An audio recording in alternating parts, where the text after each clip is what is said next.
Je nous appelle à mesurer l'importance du texte dont nous débattons aujourd'hui et pour lequel je félicite sa rapporteure Delara Burkhardt. On peut défendre les forêts pour leur beauté. On peut les défendre pour le mystérieux lien qu'elles tissent entre nous et les origines du monde. On peut défendre les forêts parce que l'on défend les droits de la nature.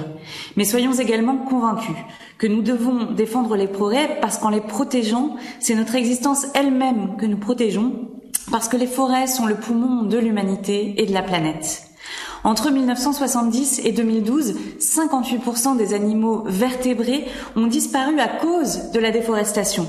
Alors pouvons-nous imaginer préserver la biodiversité sans préserver les forêts du monde? La réponse est non. Pouvons-nous espérer tenir nos engagements climatiques sans préserver les forêts du monde? Là encore, la réponse est non, parce que les forêts couvrent 31% de la surface terrestre et qu'elles constituent, après les océans, le deuxième grand puits carbone de la planète. Continuer de les détruire, c'est nous condamner à perdre la bataille du climat.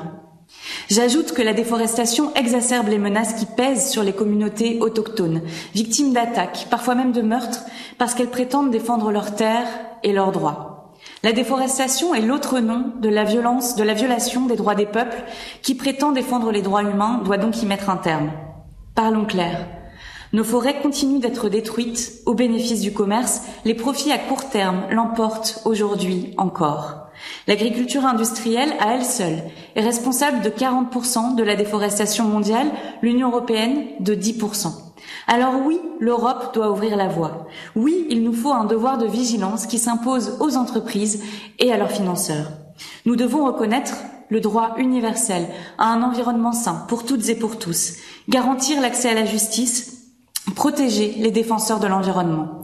Nous devons aussi mettre fin à l'écocide en cours en Amazonie, en portant la reconnaissance de ce crime au niveau international et en garantissant enfin un statut légal pour les communs naturels mondiaux. Alors soyons ambitieux, adoptons ce texte, protégeons les forêts.